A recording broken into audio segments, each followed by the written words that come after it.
Hi, everybody.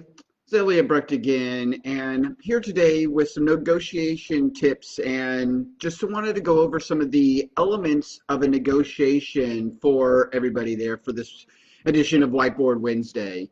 So there's four main criteria that you want to remember and keep in the forefront of your mind as you go through and think about these things. This include that there's people. There's two people on every side of the negotiation. You want to keep a focus on your interests, what it is that you're looking for. You want to go through and make sure that you have options. You want to create options so that there's a mutual interest for everybody in there. And the criteria is a big portion of this. You want to make sure that you create objective criteria as you're going through with this. So for the section a little bit more into the people component of the negotiation, remember that, again, every negotiation involves at least two sides or two people. So you want to go through, and each side and each person has different, interests and, problems and things that are motivating for them. You obviously want to have a job and you want to get compensated for this properly. The company obviously needs to meet their bottom line and has some sort of thresholds they're doing. And depending on the person that you're negotiating with, there's going to be different elements that they have to take into account as well. So you want to make sure that when you go into the negotiation, you identify who the audience is, who it is that you're going to be negotiating with, and then what they want and where the gap between what they want and what they can say. So often you'll go through and be like, you'll hear from them like, oh, I don't have the ability to change, the salary. I have to go and talk to a hiring manager. I have to do these sort of things. So keep these things in mind. And then when you're doing and you hear things like that, you're going to want to be like, all right, well, can we get them involved, or wait until we can hear back from them? And you have that same sort of option, like, I need to go back and talk to my significant other. I need to talk to my financial advisor. You also have like a higher authority or someone else you have to talk to, just like they might have, unless you are talking to that higher authority and they're the one that can make those things happen. So you want to make sure when you're going in there, realizing that there are the two sides, the two people or multiple people, and that what they can and can't do and what's motivating them, where they're coming from in this. So that's one of the first elements that you need to make sure and keep in the thoughts of your head as you're going into the negotiation. Other is the interest, because you want to focus on the interests and not necessarily the people or the position. So interests are definitely much more flexible than demands, and they expose more options.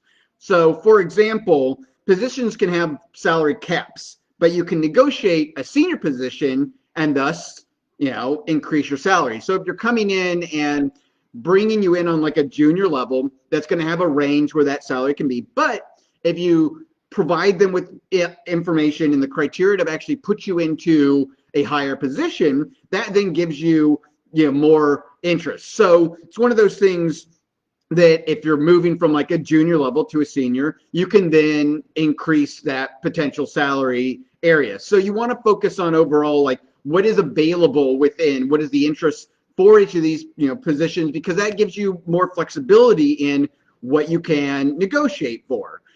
Other thing you want to go through is those options. So to ensure you have a successful, negotiation, you want to think about both sides in this transaction. So you want to remember, you want a win-win. You want everyone to leave happy from the negotiation. You don't want to come across as being too pushy and not and inflexible and demanding, I need more of this, I need more of that, I need more of this, and then not giving anything to them as well. So you want to offer options. Well, okay, well, if we can't do anything about the salary, what about a signing bonus or the moving package, or what can about, vested interest in the company? Go over and say, instead of going over and being a hard line on things, provide them with a way out if they can't meet you with something else that you're trying to get. So, okay, I want to get, can we move it from, 2 weeks of vacation to 4, and it's like, but I'd be willing to accept 3 if that's possible,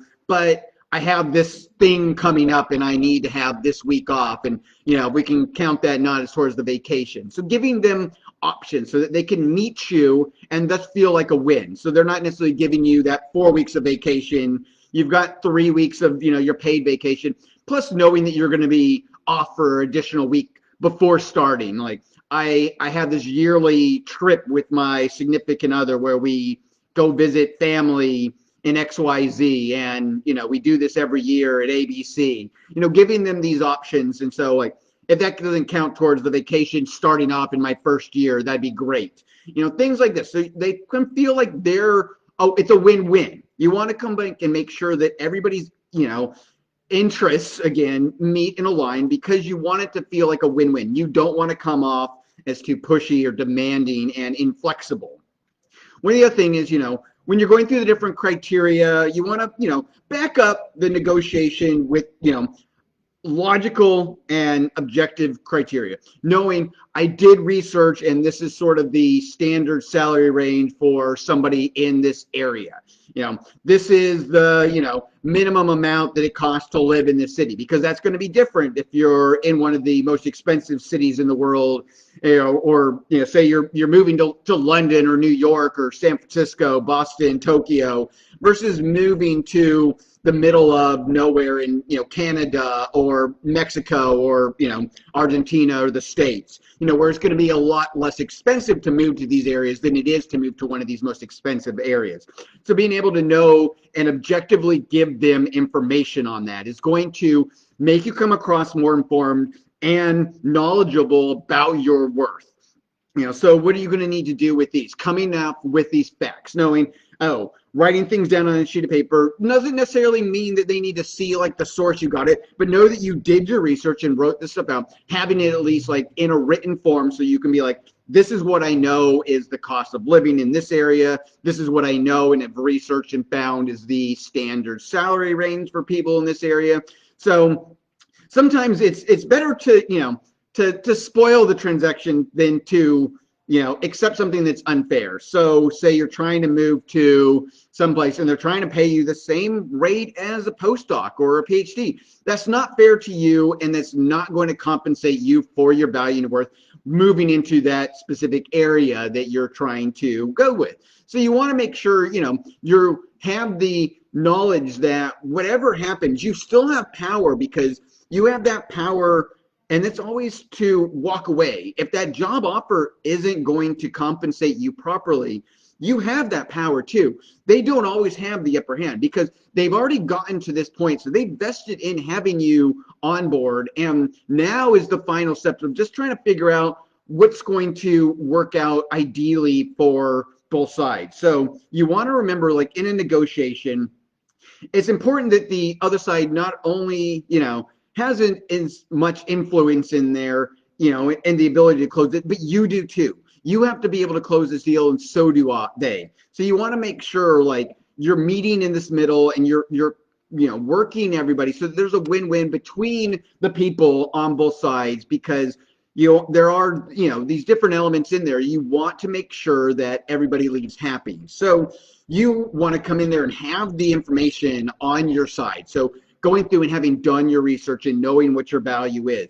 knowing what the compensation is for that specific area. And you need to know how to leverage this. So you want to come in and, figure out how to come in and like, we can solve this problem by, meeting somewhere in the middle. You want to make, contributions to them as well by giving them those options, So you want to go through and talk about the skills you bring and the abilities that you have and how you bring those to the table in the organization, because that's one of the things that could potentially move you from a junior position to a senior position.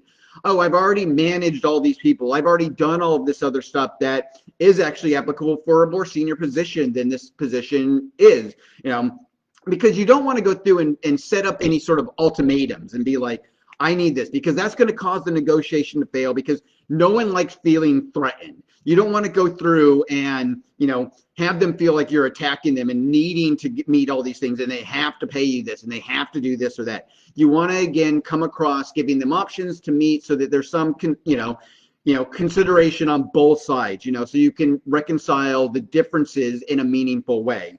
So you want to know, what do they value? What do they need? So like they need you. And they need the skills, and coming across and saying, I have these skills, I have these things. This is why you're on trying to onboard me. This is why you're trying to bring me on, because I can go through and I can bring these things to you and I can help you out. So you want to know what they're looking for. So you want to actually, think of it from their perspective as well as you're going through and coming in with this. So you're not only coming in with the logical facts and criteria that validate you, that show that you have done your research, but what is it that they need and what are they looking for? Because, it costs them a lot of money to go through and review the resumes, to actually post a prescription, to do the phone screen. So they've already spent a bunch of money in time and effort and energy into doing this. So they want to go through and make sure that it happens, So you have to go through and know that they need you, and you just need to make sure you have all the information and all the skills for, all the details of the job, making sure that, you can make as much as your value, you should be valued at as a PhD coming in there. So, knowing what the upper limit of, what you can, knowing your walk away number. So you have this, like, you can bracket these in for what's an acceptable range for you, for the position and standard, for the area you're going to be moving into. So you want to avoid specific demands. You don't want to come across threatening and make them, feel like they're going to walk away like this isn't worth it. You want to come through with, somewhere in this range would be appropriate. And if we could go over and talk about, what can you do for the, signing bonus? What can you do for, some interest in the company? Can we do a little more about the salary? Because it seems like that's not quite in line with what, someone for this range typically would be getting compensated.